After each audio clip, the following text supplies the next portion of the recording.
Hi guys, magandang araw po sa ating lahat and welcome again sa aming YouTube channel. Ngayon po, andito po tayo sa Barangay Santo Domingo, Urdaneta, Pangasinan, kung saan kinat po tayo ni Sir John Bautista kasi po malaki na po yung alaga niya na diniliver po natin noong February po ata yun.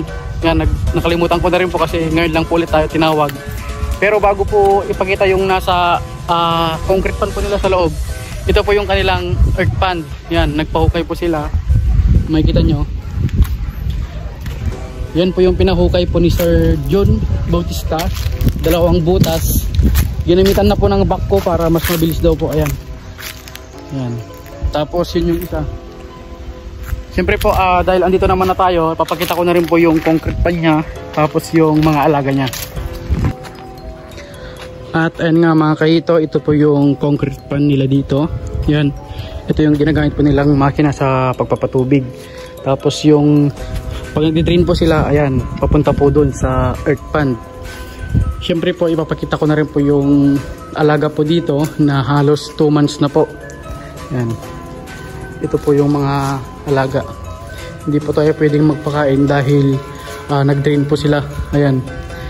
Meron ko napapansin nyo may mga pigs. Hindi po kasi pwedeng pakainin ang isda kung alam nating magde-drain. Yan. Kakarating lang din po kasi natin nakapagpakain na po sila. Kaya hindi natin nasabi. Yan. Yan ang daming pigs. Mabit lang ang bandang. Kung alam nyo pong magpapalit kayo ng tubig or magde-drain po kayo, iwasan po natin yung magpakain para hindi po sayang yung pigs. Yan. 2 months. Timusing damot ito nasorting kayo timusing damot tayo.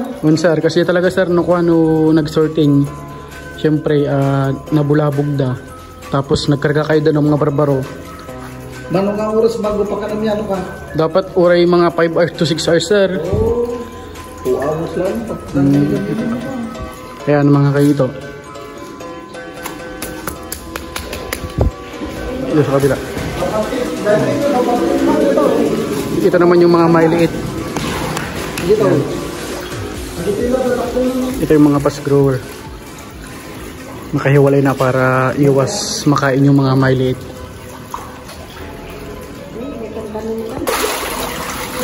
Ayan mga kahito, ito yung alaga po nila dito na tinuruan po natin sa pag-aalaga ng hito. Nag-avail sila ng tutorial at ng fingerlings. Ito na po yung mga isla po nila ngayon. 2 months. Ayan. 2 months na po ngayon. So, mahigit pong 2 months. Pero ito yung mga fast grower. Ayan. Hindi po na-sorting ng maayos to kasi sabi ni Boss John na na-sorting na daw. Pero kung tutuusin, kung titignan natin, ang lalaki niya, yan ang laki nito kung tutuusin. Ayan. Kailangan po natin i-sorting ito sa Sabado ng maayos kasi naapura po yata nila ng pag-sorting. Ayan. Ayan mga kahito, update. Kailangan ng i-sorting.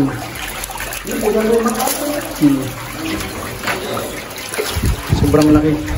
Hindi pwedeng magkakasama yung ganitong sukat. Dito sila sa isang concrete pan lang. Meron ding laman dito, meron din laman to. Lahat may laman. Kaya ang mangyari dito, isa-sorting natin to sa Sabado.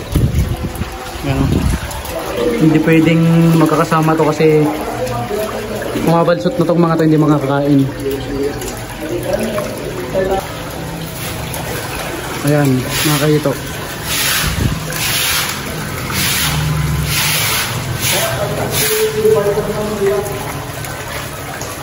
Kaya siyempre, di pa nakwanda ba? Nagbayad mo pa. Sila yung may-ari. Ito, maraming laman to. Yan. Yan, maraming laman. Kailangan natin i-sorting. Yan.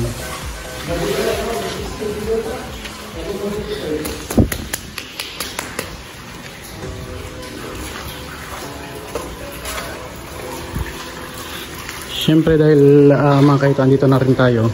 Siyempre tuturuan na rin ulit natin sila sa mga gagawin. Katulad nito, medyo mababa pa rin yung tubig. Sobrang baba po ng tubig, kawawa yung isda. Yan. Kailangan po kasi ng hito pag ganitong mga lumalaki na sila, nasa 70 cm to 90 cm. Huwag lang abot sa 1 meter kasi masyado ng mataas yan sa mga ganitong sukat.